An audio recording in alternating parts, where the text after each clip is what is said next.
আসসালামু আলাইকুম। রান্না করতে আসলাম। তো আজকে রান্না করব, এখানে পুঁটি মাছ ভেজে রেখেছি, আর এখানে বাটা পেঁয়াজ, কাঁচামরিচ, ধনিয়া পাতা কেটে নিয়েছি। তো মাছটা আগেই ভেজে রেখেছিলাম। তখন রান্নাটা বসাই দেই। এই কড়াইতে রান্না করব। তেল দিয়ে দিলাম পেঁয়াজ বাটা, সাথে আছে রসুন, কাঁচামরিচ, দিয়ে দিলাম মরিচের গুঁড়া, হলুদের গুঁড়া, লবণ, অল্পখানি পানি দিয়ে দিলাম মশলাটা কষাবার জন্য।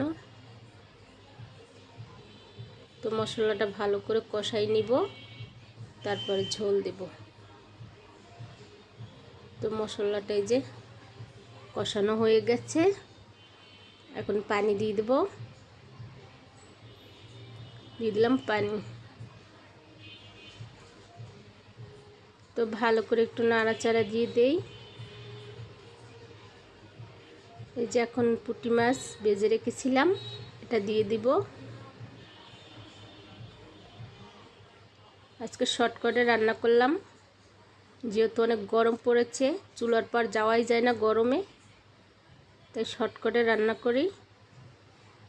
আর আমার মেয়ে আবার করলা ভাজি করেছে, ডাল রান্না করেছে, আর আমি মাছটা ভুনা করতে আসলাম।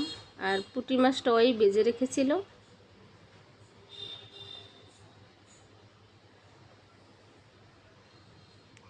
অনেক বড় বড় পুঁটি মাছই, মাছের ভিতরে ডিম আছে।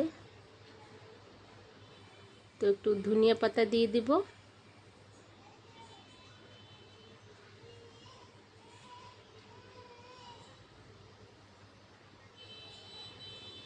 হালকাভাবে একটু নাড়াচাড়া দিয়ে দিলাম। এরকম বড় বড় পুঁটি মাছ এভাবে ভেজে রান্না করলে খেতে খুবই ভালো লাগে। সাথে যদি পেঁয়াজ রসুন বাটা দিয়ে এভাবে মাখা মাখা করে রান্না করলে ভালো লাগে।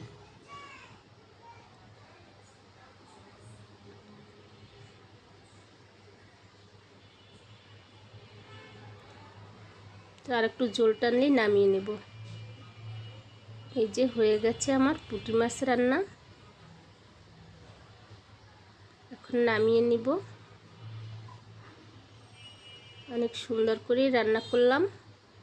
তো আজকে রান্না করলাম পুঁটি মাছ। তো আজকে এই পর্যন্ত, সবাই ভালো থাকবেন। আল্লাহ হাফেজ।